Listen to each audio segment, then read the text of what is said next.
बरवाला जाना पड़ गया, क्योंकि वहाँ पे आप सबको ध्यान होगा, प्रेस के साथी हो, जो डॉक्टर हर्ष मोहन भारद्वाज जी हैं, आपको याद होगा इलेक्शन के टाइम में विधानसभा चुनाव में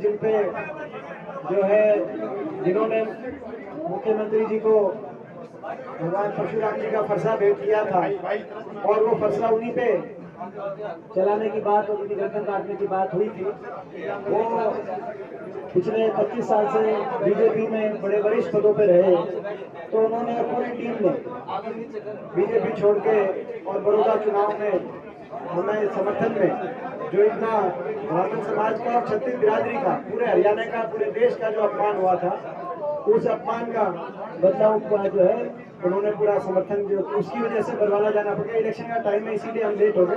वहाँ से मैं सबसे बहुत बहुत माफी मांगता हूँ। जयप्रकाश जी शुरू करवाएंगे आगे की कार्रवाई, और हम प्रेस कॉन्फ्रेंस अभी शुरू करते हैं। जयप्रकाश सीनियर उसी समुदाय के नेता आपके बीच में बैठे हैं, और पंडित जी बैठे, वहां से लेकर के कुलदीप जी,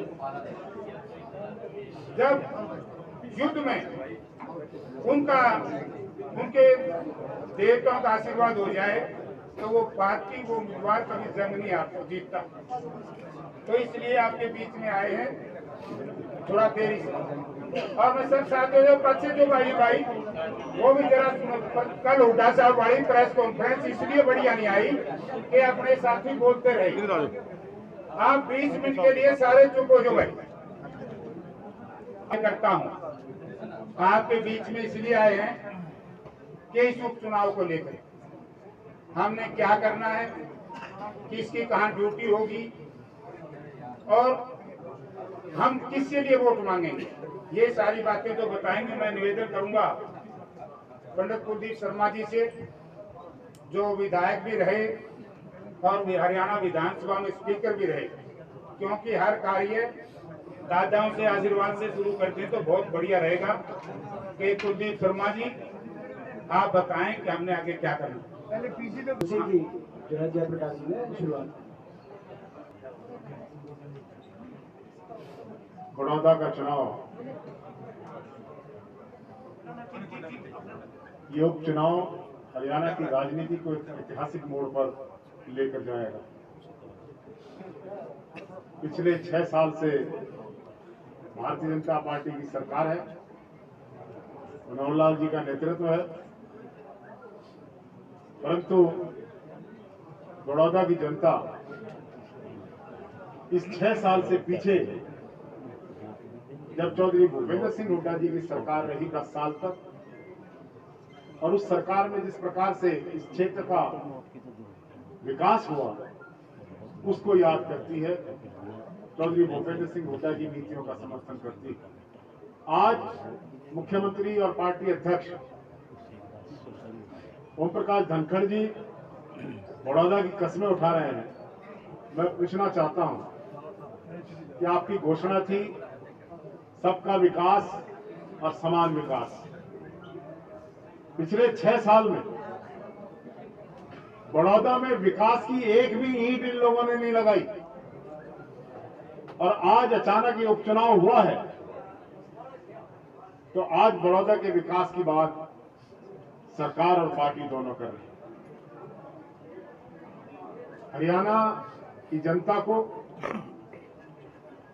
भारतीय जनता पार्टी ना समझे। बड़ौदा ग्रामीण हल्का है, मुख्यतः किसान है यहाँ पर, और किसानों की दुर्गति भारतीय जनता पार्टी की नीतियों से, वैसे तो हर एक वर्ग, लेकिन किसानों की विशेषता, किसान में 36 बिरादरी है, जिस प्रकार से दुर्गति भारतीय जनता पार्टी 3 कानून लेकर आए और फसलों की हो रही है, उनको वो चौधरी भूपेंद्र सिंह हुड्डा का जमाना याद आ रहा है, जिसमें किसान उसकी फसलों की कीमत आसमान को छूकर मिलती थी। तो एक कंपैरिजन है जनता के पास 10 साल चौधरी भूपेंद्र सिंह हुड्डा के राज का, और 6 साल से भारतीय जनता पार्टी की सरकार, दोनों सरकारों का कंपैरिजन बड़ौदा की जनता करेगी। ये समझदार लोग हैं, और एक फैसला जो होगा, जनादेश जो है, वो कांग्रेस के पक्ष में जाएगा और आप देखेंगे कांग्रेस भारी बहुमत से इस चुनाव को जीतने जा रही है। मुख्यमंत्री जी यहाँ वोट मांगने आएंगे,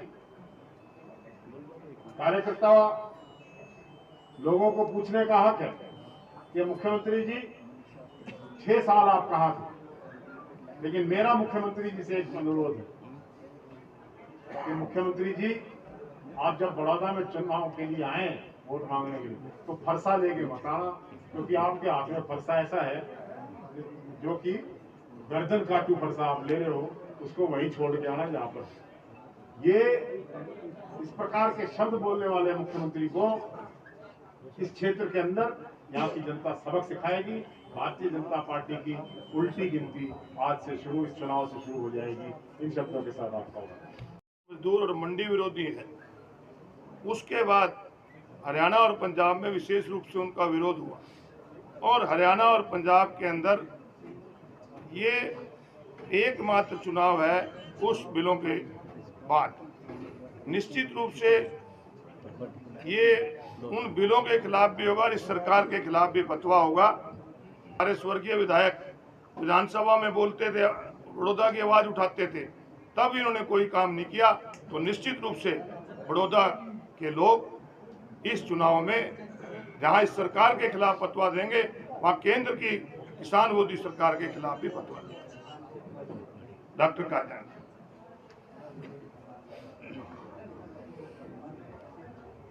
सम्मानित साथियों,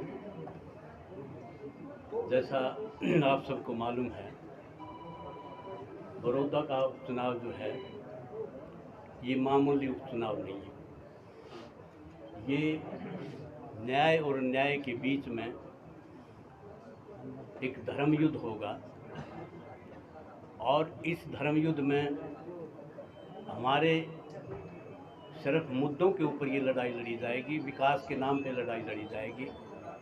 दो पल्ले, एक तरफ चौधरी भूपेंद्र सिंह जैसे शर्मा जी ने बताया, अरोड़ा साहब ने बताया, एक तरफ हुड्डा साहब के 10 साल के काम, दूसरी तरफ आप पूरा मीडिया, यहाँ पे इलेक्ट्रॉनिक मीडिया, प्रिंट मीडिया साथी बैठे हैं।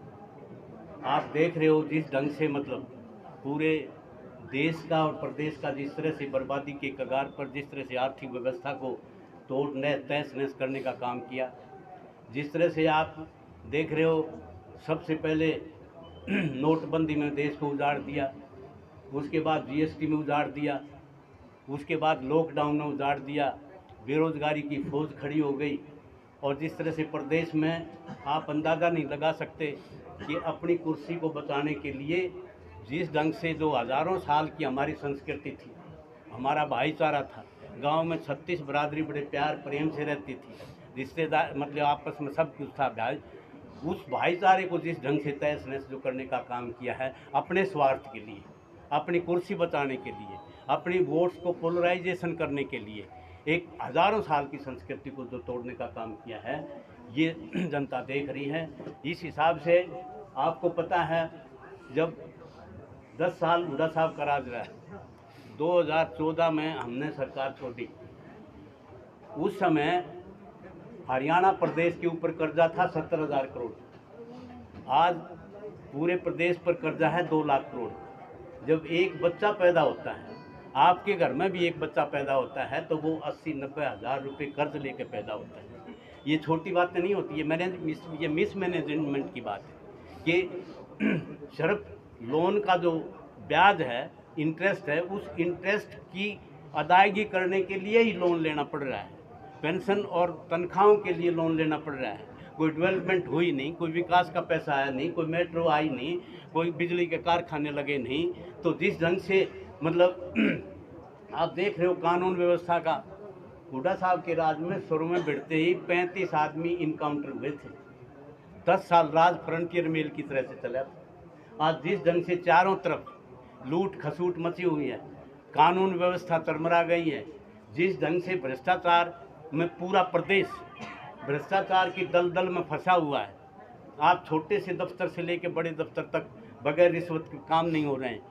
तो इसलिए मेरा आपसे गुजारिश है कि इस धर्म कर्म की लड़ाई में मतलब आप न्याय का, आप भी जो है आपसे भी गुजारिश है कि न्याय का साथ दो और न्याय का साथ जो है वो इस उपचुनाव में हमारा कैंडिडेट, कांग्रेस पार्टी का कैंडिडेट चौधरी भूपेंद्र सिंह हुड्डा और दीपेंद्र हुड्डा का कैंडिडेट जो है वो बहुत मार्जिन वोटों से जीतेगा। और ये जो जीत है ये आने वाली 40 साल की राजनीति का नींव धरी जाएगी। यहाँ हमारे पास ईंट है और इस फाउंडेशन जो 40 साल की राजनीति की, मुख्यमंत्री की 40 साल के एक रात चौधरी भूपेंद्र सिंह हुड्डा जब लाइन लगेगी कांग्रेस पार्टी की, तो चौधरी दीपेंद्र हुड्डा तक हरियाणा के मुख्यमंत्री की 40 साल तक की लाइन में कह रहा हूँ, आज आपके बीच में कहकर दोनों वक्त मिल रहे हैं।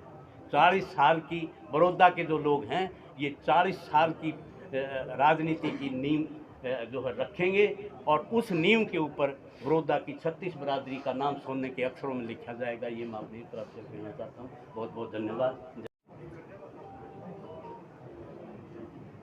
हमारे बीच में आदरणीय डॉक्टर वी सिंह कालियान जी, आदरणीय अशोक अरोड़ा जी, आदरणीय जगबीर मलिक जी, आदरणीय कुलदीप शर्मा जी, हमारे गीता भुक्कल जी, जयप्रकाश जी, सभी विधायकगण, भाई जयवीर वाल्मीकि जी, विजयलाल सैनी भाई, विधायक शीशपाल केरवाला जी, विधायक कुलदीप वत्स जी, विधायक सुभाष गांगुली जी, विधायक हमारी बहन शकुंतला खटक जी, हमारे विधायक भारत भूषण बत्रा जी, हमारे बहुत ही आदरणीय आनंद सिंह दांगी जी, हमारे विधायक जयपुर साहब, अपना जयप्रकाश जी, सुरेंद्र पवार जी, और भाई वरुण मुलाना जी, वरुण मुलाना जी, हमारे सभी, हो सकता है किसी का जो है सभी हमारे बहुत से हमारे पूर्व विधायक और सारे जो वरिष्ठ जो कांग्रेस पार्टी के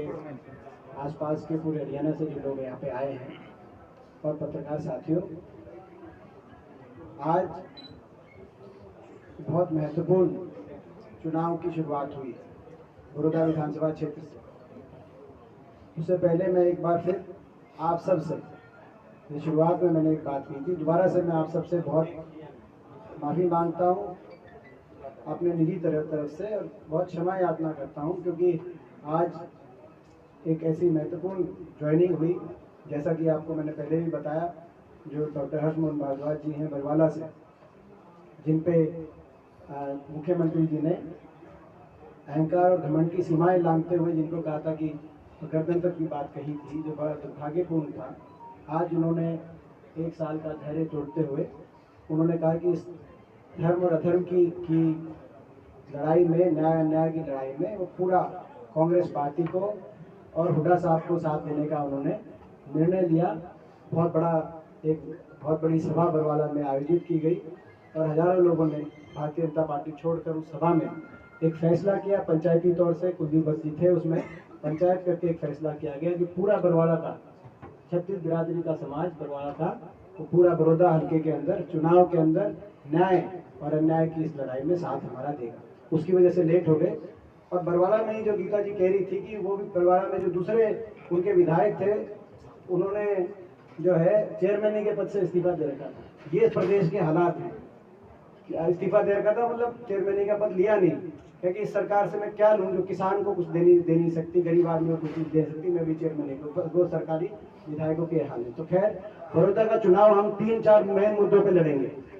पहला मुद्दा प्रदेश की दुर्दशा, प्रदेश को बर्बादी के द्वार पर लाके खड़ा कर दिया सरकार के 6 साल और मोदी सरकार के तो लगभग 6.25 साल के कार्यकाल के बाद, 7 साल के लगभग हो गए, 6.25 साल, उसके कार्यकाल के बाद आज हमारा प्रदेश, हरियाणा प्रदेश, जो 2014 में विकास दर में देश में नंबर 1 था, प्रति व्यक्ति आय में नंबर 1 था, खुशहाली थी जिस प्रदेश में, किसान खुशहाल था, खेल खिलाड़ियों के विषयों में नंबर 1 था, हरियाणा आगे बढ़ रहा था, निवेश में नंबर 1 पे था। आज इस लंबे सरकार के कार्यकाल के बाद वो हरियाणा आज बेरोजगारी में नंबर 1 है, निवेश में छोड़ो, बेरोजगारी में नंबर 1, भ्रष्टाचार में नंबर 1, और भ्रष्टाचार की सीमाएं ऐसी टूटी कि कोरोना के टाइम भी, लॉकडाउन में भी, कहीं शराब घोटाला, कहीं रजिस्ट्री घोटाला, जनता को कैसे लूटे, केवल एक नियत से सरकार चल रही। बेरोजगारी में नंबर 1, भ्रष्टाचार में नंबर 1, आपस के सामाजिक रिश्तों को बिगाड़ने नंबर 1, अपराध में नंबर 1। और ये मैं अपराध में नंबर 1 अपने मन कहने की बात नहीं कह रहा, भारत सरकार के आंकड़े, बेरोजगारी में नंबर 1, CMI के पूरे देश के आंकड़े, प्रकाशित आंकड़े, हर महीने के आंकड़े आते हैं। पिछले 1 साल से हर महीने के आंकड़े हैं। 1 महीना त्रिपुरा आया था हमसे ऊपर, नहीं तो हर महीने हरियाणा नंबर 1, बिहार और उत्तर प्रदेश हमसे नीचे। पहले हरियाणा इतनी तेजी से आगे बढ़ रहा था, कहीं IMT लग रही थी, कहीं उद्योग लग रहे थे, कहीं नेशनल हाईवे आ रहे थे, कहीं बड़े बड़े संस्थान बन रही थी, कहीं यूनिवर्सिटी जैसे बड़ौदा गोहाना के बीच में खानपुर महिला विश्वविद्यालय बना, मेडिकल कॉलेज खानपुर बना है। ऐसे मेडिकल कॉलेज और यूनिवर्सिटी लग रही थी हरियाणा में, और हरियाणा विकास की तरफ आगे बढ़ रहा था। विकास की डोर टूट गई, हरियाणा का बुरा हाल हो गया, हर वर्ग का बुरा हाल हो गया। किसान की दुर्दशा आपके सामने है, मैं कोई मुझसे पहले बोल चुके, मैं ज्यादा उस पर नहीं, डिटेल में नहीं जाऊंगा, पर किसान की दुर्दशा। और अब तो पहले तो बात होती थी कि MSP पे C2 का फॉर्मूला स्वामीनाथन लागू करके MSP बढ़ाओ, अब ये हो गया MSP बचाओ। MSP बढ़ाओ नहीं, MSP बचाओ। किसान की दुर्दशा, नौजवान की दुर्दशा, सबसे ज्यादा बेरोजगारी दर, गरीब आदमी की दुर्दशा, सबसे ज्यादा आर्थिक मंदी की चोट पड़ी है तो गरीब आदमी पे पड़ी है। सारी जो जन कल्याण की नीतियां चल रही थी, उन नीतियों को तोड़ मरोड़ करने का काम किया है। अंबेडकर, बाबा साहब भीमराव अंबेडकर छात्रवृत्ति योजना थी गरीब आदमी के लिए, उसका सबसे बड़ा घोटाला कहाँ हुआ? सोनीपत में हुआ। उस योजना को आधा कर दिया। 100 गज की प्लॉट की हमारी स्कीम खत्म कर दी, मकान की स्कीम हमारी खत्म कर दी। जो इंदिरा आवास योजना मिलता था, बड़ौदा के एक गांव में आप जाके पूछो सरपंचों से कितने मकान आए, गरीब आदमी से पूछो इन 6 साल में कितने मकान आए, आपको जवाब नहीं मिलेगा। एक मकान भी किसी गरीब आदमी का इन 6 साल में गांव के अंदर नहीं आया। मकान की स्कीम बंद, दाल रोटी की स्कीम बंद, मनरेगा की स्कीम आदि, बाबा साहब भीमराव अंबेडकर छात्रवृत्ति स्कूल की स्कीम लगभग आधी कर दी, और वो आधी में भी कितना बड़ा घोटाला आपके सामने है। तो गरीब आदमी परेशान, किसान परेशान, नौजवान परेशान, छोटा व्यापारी आर्थिक मंदी की इतनी गहरी चोट। हमने बारी बारी कहा कि छोटे व्यापारी को राहत दो, कोरोना का टाइम है, बड़े बड़े प्रदेशों ने राहत दिया। राजस्थान में पूरी बिजली का बिल माफी कर दी छोटे व्यापारी की, मगर हरियाणा के अंदर 1 रुपए की स्कूल की फीस माफ हुई पंजाब में, मगर 1 रुपए का राहत हरियाणा के अंदर देने का काम नहीं किया। जनता त्रस्त, मगर सत्ताधारी मस्त। और किस चीज में मस्त? अहंकार में मस्त। जनता त्रस्त, सत्ताधारी अहंकार में मस्त। आपने देखा क्या हुआ? ऐसा अहंकार, वो अहंकार केवल फरसा चलाने तक का अहंकार नहीं था जो वहां डट गया पिछले विधानसभा चुनाव में। वो अहंकार पीपली में भी सर पे चढ़ के बोला, लाठीचार्ज हुई। मुख्यमंत्री जी ने ऐसी प्रेस कॉन्फ्रेंस में कह दिया कि लाठीचार्ज की इंक्वायरी मैं यहीं पे पूरी करता हूं, बंद करता हूं। किसान पे कोई लाठीचार्ज नहीं हुई, किसान के दिल पे लाठियां चली हैं जो लाठीचार्ज पीपली के अंदर हुई। उसका हिसाब किताब पूरा कर, उस घमंड का, उस अहंकार का, जिस अहंकार में डूबी है सरकार। और क्या अहंकार? इतना अहंकार, मुख्यमंत्री जी ने कहा कि भाई अभी पीछे मेरे बारे में कहा कि मैंने घर बिठा दिया उनको। इतना अहंकार। प्रजातंत्र में लोग फैसले करते हैं, व्यक्ति फैसले नहीं करते। एक व्यक्ति है, हर व्यक्ति की बराबर की वोट है। मगर बहरहाल तो अहंकारी सरकार, जनता त्रस्त। और इस सरकार के कार्यकाल और कार्यशैली का हिसाब किताब बड़ौदा में हम तय करवाएंगे, लोगों के बीच में लेके जाएंगे, कांग्रेस के कार्यकाल को लेके जाएंगे। पहला हमारा मुद्दा ये है जनादेश। यहां से रेफरेंडम होगा इस सरकार पे। पहला हमारा मुद्दा है रेफरेंडम। इस सरकार की कार्यशैली, पूरा हरियाणा यहाँ आएगा, पूरे हरियाणा से कांग्रेस के कार्यकर्ता यहाँ आएंगे। मैं आप लोगों के माध्यम से आह्वान करता हूँ, सभी अपने साथियों से आह्वान करता हूँ, हरियाणा के जिस भी कोने में आप आओ। आज ये सारे हमारे सारे जो वरिष्ठ जो लोग हैं, आज जयप्रकाश जी को और हमको जो भेजा उठा साहब ने, यहाँ की सबसे सलाह मशवरा करके सारे जो हमारे वरिष्ठ साथी हैं कि इलेक्शन के लड़ने की हम आगे की रणनीति तय करें। और हम तो बोरिया बिस्तरा लेके आए जयप्रकाश जी, और हम तो आज से यही रुके हुए हैं, यही मतलब सूर्या गार्डन में ही रुकेंगे, ऊपर कमरा आपको पता है। तो बाकी भी सारे हमारे वरिष्ठ साथी यही हैं। तो सारे हमारे पूरे हरियाणा कोने कोने से लोग आएंगे, सब टकटकी लगा के बड़ौदा की तरफ देख रहे हैं, क्योंकि बड़ौदा का फैसला बड़ौदा नहीं रुकेगा, बड़ौदा का फैसला चंडीगढ़ तक जाएगा। ये न्याय और अन्याय की लड़ाई है। 6 साल हरियाणा का जो नुकसान कर दिया इतना, आज हरियाणा की क्या रूपरेखा होती मैं बताता हूं आपको। आज हरियाणा की ये रूपरेखा, अब मैं केवल आसपास बता देता हूं, हरियाणा की ये रूपरेखा होती, जोलीलाट में IMT होती, रेल कोच फैक्ट्री होती, बड़ी बड़ी उद्योग यहाँ पे लग रहे होते। खरखौदा की IMT के अंदर देश विदेश की बड़ी बड़ी फैक्ट्रियां लग चुकी होती। महम के अंदर एयरपोर्ट होता, जो एयरपोर्ट मैं कह रहा हूं जो मंजूर हो चुके थे प्रोजेक्ट। कानपुर की जो कानपुर का जो अस्पताल है आज वो दुगना और तिगना होता। कानपुर की यूनिवर्सिटी दुगनी तिगनी होती। मेट्रो बहादुरगढ़ से अभी चलकर सापला तक आज आ गई होती, सोनीपत पहुंच गई होती। खरखौदा तक मेट्रो पहुंचाने का रास्ता साफ हो गया होता। ये आसपास की मैं रूपरेखा बता रहा हूं, मगर इस सब पे ब्रेक इन्होंने लगाने का काम किया। तो पहला तो प्रदेश पे रेफरेंडम, बड़ौदे हल्के का अपमान, बड़ौदे हल्के के साथ भेदभाव, इस पूरे इलाके के साथ भेदभाव, इस पूरे इलाके का अपमान। 6 साल से मैं सवाल पूछता हूं इस सरकार से, मैं मुख्यमंत्री जी से सवाल पूछता हूं, सारे मंत्रियों से सवाल पूछता हूं। 6 साल में एक भी मंत्री या मुख्यमंत्री क्या बड़ौदा में एक बार भी नहीं आ सकते थे? कोई सरकारी कार्यक्रम तो छोड़ो, आप कोई सरकारी कार्यक्रम तो छोड़ो जिसमें आए हो, कोई शिलान्यास उद्घाटन, किसी के घर चाय पीने भी नहीं आए। मुझे याद है जब पिछली बार मैंने बात कही थी तो आप में से पत्रकार साथी ने कहा था कि शायद आप अपनी चाय में चीनी कम डालते हो, इसीलिए शायद नहीं आए पूरी सरकार 6 साल, मुख्यमंत्री जी नहीं आए। चीनी तो हम पूरी डालते हैं, पूरी डाल के चीनी, मगर चीनी हमारी चीनी मीठी, जिनको कम लगे उसका हमें इलाज नहीं, चीनी तो पूरी डालते हैं। 6 साल में एक बार क्या बड़ौदा हरियाणा के मानचित्र पे नहीं था ये हल्का? अब गरज है, पिछले 6 महीने से जब से इलेक्शन है तब से मारे फिर रहे हैं, मगर 6 साल में कहां थे? हरियाणा छोटा सा प्रदेश है, 6 दिन में हरियाणा के एक विधानसभा क्षेत्र में कोई जा सकता है, मगर 6 साल तक बड़ौदा विधानसभा क्षेत्र की तरफ नजर उठा के भी नहीं देखा कि ये भी कुछ लोग हैं, इनका भी कुछ वजूद है।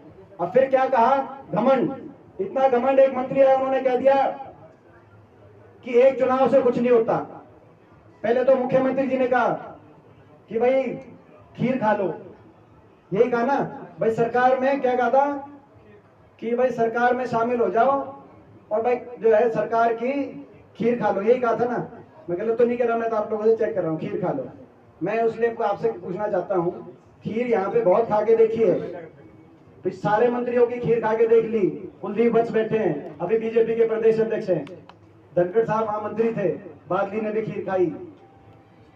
भारत भूषण बत्रा जी बैठे हैं, मनीष ग्रोवर जी मंत्री थे, उन्होंने भी खीर खाई सरकार की। सुरेंद्र पवार जी साथ बैठे हैं, सोनीपत से मंत्री थी कविता जी, वहां भी लोगों ने खीर खाई। खीर खा के कितने से हराया। और जींद के लोगों ने भी खीर खाई। मीठा साहब का बयान देखा होगा अभी पीछे, जब जींद में बारिश हुई तो सड़कों पे से पानी बहता था। जींद में तो बाई इलेक्शन में कहा था कि ये बाई इलेक्शन जिता दो, जमा बढ़िया वाली खीर खिलाएंगे, इसीलिए जींद ने तो बाई इलेक्शन जिताया, सरकार बन गई उसके बाद। और लोगों ने जो इतना साथ दिया, मगर इतना धोखा जींद के लोगों के साथ हुआ। और करनाल में भी जाके आप पूछ लो कि लोग, वो तो लोगों को पता नहीं था, अंदाजा नहीं था, ना तो करनाल के अंदर भी, पूरे हरियाणा को आज। और जो सरकार, तो ये सरकार, क्योंकि सरकार मैं इसलिए बोल रहा हूँ क्योंकि सरकार एक बात कहती है, सरकार के मंत्री, कि भाई खीर खा लो, यहाँ से सरकारी बना दो, तो सरकारी भी देख रखा है इस इलाके में। और मैं तो भूल गया, बलबीर वाल्मीकि जी भी बैठे हैं, साथ वाला इनका भी हल्का, इनके भी ट्रांसपोर्ट मंत्री थे, उन्होंने इनकी जो है इसराना में भी खीर खाई थी, है भाई, खाई थी खीर। इसराना के भी ट्रांसपोर्ट मंत्री थे, मगर रादौर में भी मंत्री थे। मगर उसके बाद क्या हुआ? भीषण साल सैनी जी बैठे हमारे वहां से, विधायक रादौर से, जितने मंत्री थे सारे के सारे मंत्रियों को लोगों ने जो है जबरदस्त बहुमत से उनको हार का मुंह देखना पड़ा। ये कार्यशैली थी इनकी 5 साल की। और अब तो और भी ज्यादा नाश करने पे लगे, क्योंकि अब तो दोनों मिल गए। तो ये दूसरा हमारा जो है वो बड़ौदा के साथ जो नाइंसाफी हुई है, कोई ये काम नहीं हुआ, भेदभाव हुआ और अपमान हुआ। बड़ौदा के लोग जब गए हर बार इस सरकार के नुमाइंदों के पास अपमानित करने का काम किया है। जब मुडलाना ब्लॉक के सरपंच गए तो कहा कि तुम वोट तो देते नहीं, जब धनखड़ साहब के पास गए थे, पंचायती राज मंत्री थे, आप ग्रांट लेने आ जाते हो, तो उनका अपमान हुआ। जब मुख्यमंत्री जी खट्टर साहब के पास गए कि 20 दिन में नहर चलती थी, हुड्डा सरकार के समय आप नहर में पानी दो और नहीं तो कम से कम ड्रेन में पानी छुड़वा दो, तो नहर में पानी कहता, ड्रेन में तो ये तो अपना गंदा नाला है, क्या कहा था? गंदा नाला। उस गंदे नाले में 10 साल सरकार रही, हुड्डा सरकार 10 साल तक पानी चला इस इलाके गांव को, किसान के खेत को सींचने का काम किया। उस गंदे नाले में, जिसको गंदा लगने लगा इनकी सरकार। तिरस्कार, इस बड़ौदा हल्के के 36 बिरादरी की मान सम्मान की पगड़ी पे ठोकर मारी इस सरकार ने, अपमान किया बड़ौदा हल्के का। अब किस मुंह से वोट मांगने आ रहे हैं?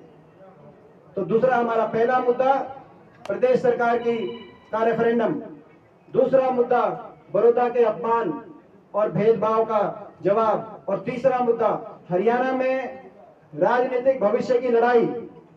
हरियाणा की राजनीतिक भविष्य को तय आने वाले समय को तय बड़ौदा का चुनाव का नतीजा करेगा। ये प्रत्याशियों की बात से सबसे बड़ी बात यहाँ पे, ये चुनाव साधारण चुनाव नहीं है। ये चुनाव कोई केवल इंदुराज नरवाल बनाम योगेश्वर दत्त का भी चुनाव नहीं। ये चुनाव सरकार के घमंड और बड़ौदा की 36 बिरादरी का चुनाव है। ये चुनाव इस बात का है कि आने वाले समय में हरियाणा के मुख्यमंत्री चौधरी भूपेंद्र सिंह हुड्डा बनेंगे या मनोहर लाल खट्टर बनेंगे, इस बात का चुनाव है। हरियाणा के राजनीतिक भविष्य को तय करने का किस दिशा में जाता है बड़ौदा से वो फैसला होगा। इस बात का चुनाव है। 10 साल की जो हुड्डा सरकार की कार्यशैली थी, उस कार्यशैली को जो 36 बिरादरी के मान सम्मान के साथ हरियाणा आगे बढ़ा था, एक तरफ वो कार्यशैली है और एक तरफ 6 साल की खट्टर सरकार की जो कार्यशैली है। इस बात का चुनाव है। आने वाले समय में हुड्डा साहब बनेंगे, खट्टर साहब या खट्टर साहब बनेंगे, इस बात का चुनाव, बड़ौदा का जो फैसला है उस बात का फैसला होगा बड़ौदा के विधानसभा चुनाव से। हमारे जो प्रत्याशी हैं, हुड्डा साहब ने कल एक बात कही थी कि पिछली बार चुनाव में जब वे आए थे तो क्षेत्रवासियों ने एक मांग करी कि आपका हमने हमेशा कहने से साथ दिया। पंचायती तौर से पूरे इलाके ने उस समय मांग करी। स्वर्गीय श्री कृष्ण हुड्डा जी भी उनके सामने ये मांग हुई कि अगली बार आप हल्के के प्रत्याशी को देना, हल्के में से किसी को, अपने साथी को आप अगली बार यहां से चुनाव के मैदान में उतारना। और उस पंचायत में पूरे बड़ौदा हल्के के सामने हुड्डा साहब ने कहा कि भाई इस बार आप मेरे कहने से साथ दो, अगली बार ये जो बात है आपकी, इस बात को मैं सिरे चढ़ाऊंगा। अगली बार विधानसभा, आपके बड़ौदा विधानसभा क्षेत्र से ही किसी को मौका हम दिलवाएंगे। ये बात कहीं पंचायत में हुई तो मुझे खुशी है कि एक जो बात की गई आज चौधरी भूपेंद्र सिंह हुड्डा जी ने उसको सिरे चढ़ाने की सलाह से उसको, हमारे जो प्रत्याशी हैं, मुझे इस बात की भी खुशी है कि ऐसे नौजवान को टिकट मिली है, भाई इंदुराज नरवाल, जो एक साधारण परिवार से, गरीब परिवार से, एक किसान परिवार से आते हैं। कुछ लोग इस बात को उनकी कमी बताते हैं। मैं ये कहना चाहता हूं कि भाई किसी की शराफत कमजोरी नहीं हो सकती, किसी की शराफत, और अगर कोई सीधा है तो कोई सीधा है या उसकी शराफत है, ये कमजोरी नहीं। किसी की अमीरी या गरीबी उसकी कमजोरी नहीं है। यही तो हमारी लड़ाई है, ये उसकी ताकत है। वो हमारे उम्मीदवार की वो बड़ी ताकत साबित होगी जो उनका बैकग्राउंड है। और मुझे विश्वास है जो बीजेपी, जिस पैसे के घमंड में जो बीजेपी के लोगों ने बताया कि भाई ये अमीरी और गरीबी की बात करी, जो पैसे के भी घमंड में है ये बीजेपी वाले, जिन्होंने रोहतक लोकसभा में पहुंचने में मुझे रोकने के लिए हजारों करोड़ पानी की तरह बहाने का काम किया। पैसे के घमंड में, हमें पता है बड़ौदा में भी पानी की तरह पैसा बहाने की ताक में, साजिश और षड्यंत्र रचने की ताक में, पैसे के बलबूते पे वोट काटो उम्मीदवार उतारने की ताक में।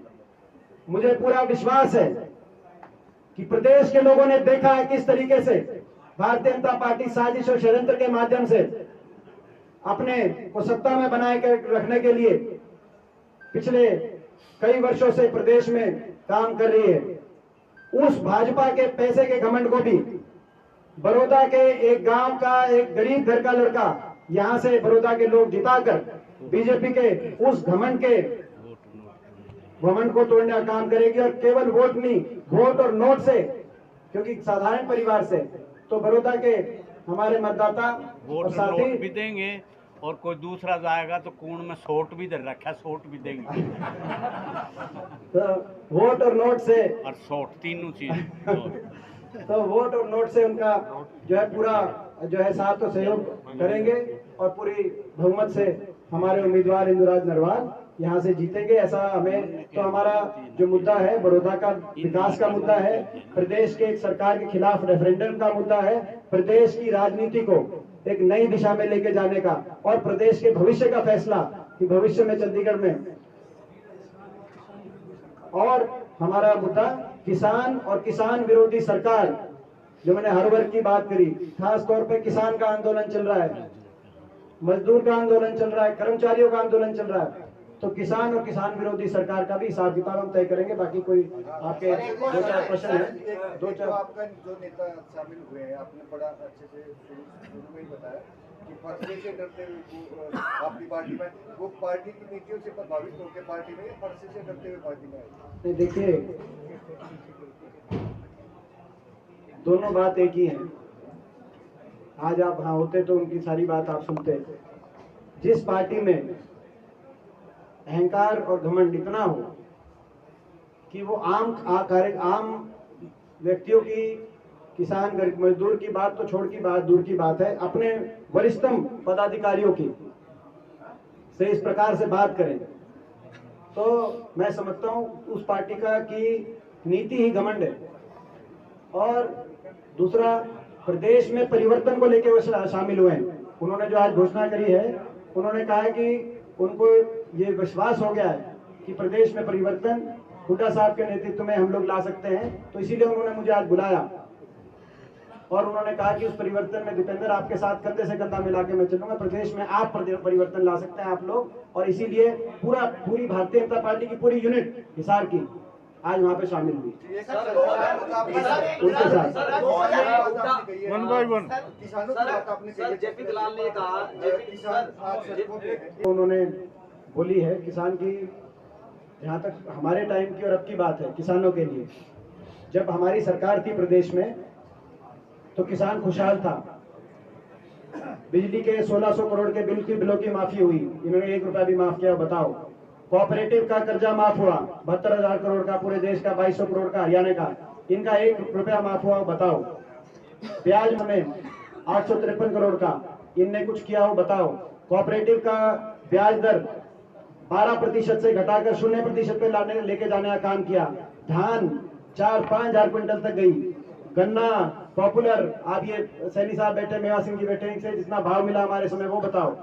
आज क्या स्थिति है, आप जाओ गोहाना मंडी में, और यहाँ तो जो है पीआर तो ले रहे हैं, मगर कोई अगर 11, 21, 1509 जो 4-5 हजार क्विंटल पे पहुंच गई थी, वो कोई लेके जाए तो उसको एमएसपी भी नहीं मिल रही, एमएसपी जितना भाव भी नहीं मिल रहा।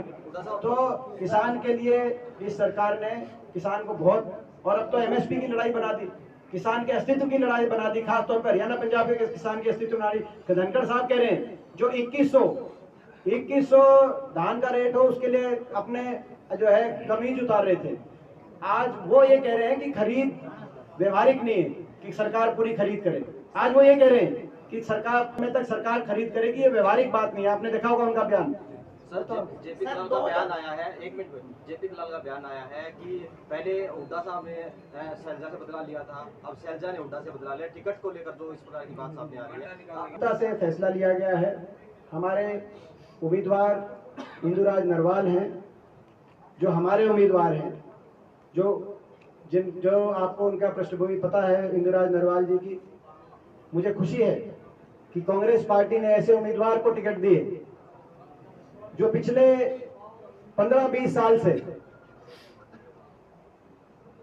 जब से मैंने सक्रिय राजनीति की तरफ कदम उठाए थे, तब से लेकर आज तक हरियाणा के किसी कोने में, बड़ौदा विधानसभा क्षेत्र से लेकर हरियाणा के किसी कोने में कहीं किसी संघर्ष की, किसी वर्ग के लिए आवाज उठाने की आवश्यकता हुई, किसान के लिए, गरीब के लिए, तो जिस भाई ने कंधे से कंधा मिलाकर मेरा साथ देने का काम किया, मुझे खुशी है ऐसे एक भाई को आज कांग्रेस पार्टी ने टिकट दिया, जिसकी पहचान केवल ये थी कि कांग्रेस पार्टी का दीपेंद्र भाई का कार्यकर्ता है। मुझे खुशी है ऐसे भाई को टिकट देने का कांग्रेस पार्टी ने काम किया। उनके घर में जाता था ऐसे गरीब परिवार से, तो उनके घर वाले मेरे को बुलाना देते थे कि दीपेंद्र तेरे साथ में तो हमारे भाई के खून भी बिकवा दिए, ऐसी परिस्थिति थी, मगर वो भाई कभी पीछे नहीं हटा था। ऐसे भाई को कांग्रेस पार्टी ने साथ देने का काम किया है और पूरी कांग्रेस पार्टी ने एकजुटता से ऐसे भाई का वो एक उम्मीदवार को मैदान में उठाया है और पूरी एकजुटता से लोग भी साथ देंगे। तो बाकी जहां तक बीजेपी की बात है या दलाल साहब की बात है, वो क्या कहते हैं उनसे जो है हमारा कांग्रेस पार्टी पूरी एकजुटता से चौधरी भूपेंद्र सिंह हुड्डा जी के साथ इस विधानसभा चुनाव में कोई भीतरघात नहीं करेगी। बड़ौदा की 36 बिरादरी की जनता कांग्रेस पार्टी के साथ और हुड्डा साहब के साथ कोई भीतरघात नहीं करेगी, मेरे को विश्वास है और रिकॉर्ड तोड़ मतों से हम जीतेंगे। स्क्रूटनी होली 2 बजे स्क्रूटनी होली वहाँ पता तो आरओ से पता करो ना, उसमें इनकम्प्लीट है वो कंप्लीट है। ये सवाल चुनाव है ये। देखो भाई एक बात और रह गई थी, आप लिख देना, आप बेशक लिख देना कि उम्मीदवार इंदुराज नरवाल के साथ दीपेंद्र भी उम्मीदवार है, आप लिख देना। तो आप प्रत्याशी की बात करो ना, आप लिख देना। अगर जितनी प्रत्याशी की साख दाव पे उतनी मेरी भी साख दाव पे इस हल्के से, मैं ये आप बात लिख देना। नंबर एक, न्याय और अन्याय का एक और मुद्दा है, धर्म और अधर्म का एक और मुद्दा है, जनादेश की पीठ में छुरा घोंपने का मुद्दा है। हम सही हैं कि वो सही हैं जो जमुना पार की बात करते थे और 75 पार में जाके वोट देते थे विधानसभा में। वोट लिए इस नाम के कि बीजेपी को सत्ता से बाहर करेंगे और बीजेपी को सत्ता में बिठाने का काम किया। बीजेपी और जेजेपी पार्टी दोनों पार्टियों ने मिलकर ये उम्मीदवार उतारा है। क्या उन्होंने ठीक किया? जनता से वोट ली कि इनके खिलाफ इनको सरकार से बाहर करे। जनता ने, उन भोली वाली जनता ने, हरियाणा की भोली वाली जनता ने विश्वास किया कि सत्ता से बाहर बीजेपी को करने का रास्ता है, या तो कांग्रेस को दे दो या इनको दे दो, क्योंकि ये भी कह रहे हैं जमुना पार बीजेपी से हाथ नहीं मिलाएंगे। हरियाणा की भोली भाली जनता उनकी बातों में आ गई, मगर राजनीति में ऐसी राजनीति में गिरावट, उसके बाद कौन किस पे विश्वास करेगा? तो मौका परस्ती, जनता से धोखा, क्या वो सही था कि गलत था? ये जनादेश हम इस बात पे भी लेंगे, क्या वो सही था कि गलत था, इस बात पे भी हम जनादेश लेने का काम करेंगे। कपूर नरवाल ये कह रहे हैं, प्रश्न आपका हो गया ना? लास्ट एक क्वेश्चन, कपूर नरवाल ये कह रहे हैं, देखो पार्टी है कांग्रेस पार्टी, कोई भी दल होता है उसमें बहुत से संभावित उम्मीदवार अपने अपने दावेदारी पेश करते हैं। सबका मान सम्मान है। बहुत से आज यहाँ भी बैठे हैं, कल साहब बैठे हैं, बहुत से लोग बैठे हैं जिनने और अपना दावेदारी पेश करी थी, मगर दुर्भाग्य से संवैधानिक व्यवस्था यह है कि एक ही व्यक्ति को टिकट मिल सकती है जी। मगर जो फैसला हो जाता है टिकट पे, तो यही प्रयास होते हैं कि अपने घर कुनबे के सभी लोगों को मनाया जाए और एकजुटता से चुनाव में आगे बढ़ा जाए। और उसमें ये फर्क होती है कि कौन अपना है और कौन अपना नहीं। तो मुझे उम्मीद है कि सभी एकजुट